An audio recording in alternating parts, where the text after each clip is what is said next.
Καλημέρα, καλημέρα φίλες και φίλοι. Πάμε να κάνουμε και σήμερα το καθιερωμένο μας άνοιγμα, πρόβλεψη για τα στοιχεία των ζωδίων, της φωτιάς, του νερού, της γης και του αέρα, επαγγελματικά και αισθηματικά. Ξεκινάμε λοιπόν με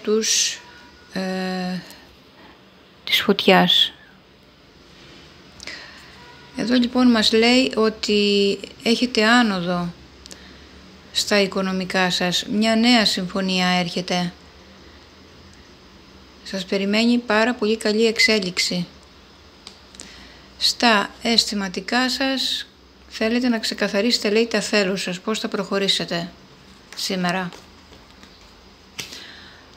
Η συμβουλή για εσάς είναι να σχεδιάσετε, λέει, τις επόμενες κινήσεις σας για το μέλλον, πώς θα κινηθείτε.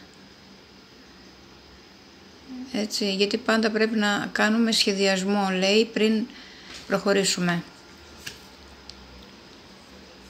Πάμε για τα ζώδια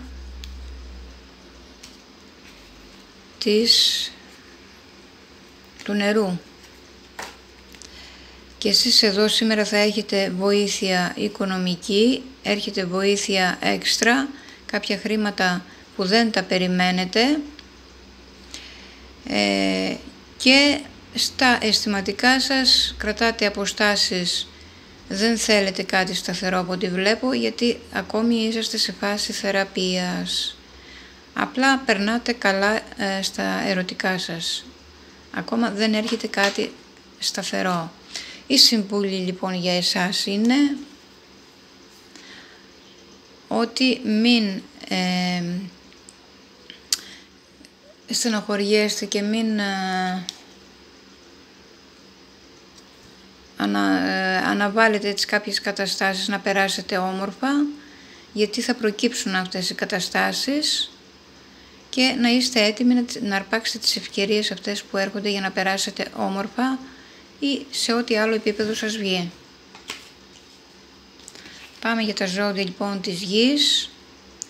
Επαγγελματικά από εσάς, λέει, εξαρτάται εδώ το πώς θα δρομολογήσετε τις καταστάσεις για να προχωρήσετε στο στόχο σας και να πετύχετε με ισορροπία βέβαια, και αισθηματικά θα περάσετε όμορφες στιγμές με υλικές απολαύσεις σήμερα, βλέπω εδώ. Μπορεί να πάτε και κάποια εκδρομή, να πάτε και για κάποιο μπάνιο. Γενικά θα περάσετε μια όμορφη, ή με κάποιο άτομο εδώ, έτσι να προκύψει αισθηματικά, να πάτε να περάσετε όμορφα. Γενικά θα ανεβείτε, θα σας βοηθήσει και στο ψυχολογικό κομμάτι. Και η συμβουλή για εσάς να παίρνετε αποφάσεις με λογική, να βάζετε τη λογική σας πάνω απ' όλα. Και πάμε και στο τελευταίο ζώδιο, που είναι τα ζώδια του αέρα. Ισορροπία λοιπόν κρατάτε στα επαγγελματικά σας, ζυγίζετε τις καταστάσεις, και γι' αυτό θα έρθει και η δικαίωση για εσάς. Στα αισθηματικά σας απέχετε κι εσείς, θέλετε να ξεκουραστείτε, κρατάτε απόσταση, δεν θέλετε κι εσείς κάτι σταθερό, μόνο κάποιες στιγμές να περνάτε όμορφα.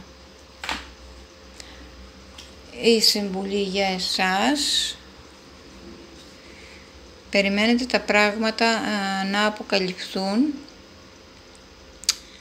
κάποιες καταστάσεις, και ακούτε και τη διαίσθησή σας, παιδιά. Να ακούτε, λέει, τη διαίσθησή σας πριν προχωρήσετε. Αυτά λοιπόν για όλους. Να έχετε μια όμορφη μέρα. Μην ξεχνάτε την προσφορά μας, που είναι μία πρόβλεψη μαζί μου συν μία δώρο από εμένα. Τέλος Ιουλίου κλείνει η προσφορά, και την δωρεάν πρόβλεψη μπορείτε να την κάνετε μέχρι και τέλος Αυγούστου ισχύει. Αυτά, να έχετε μια όμορφη μέρα. Φιλιά!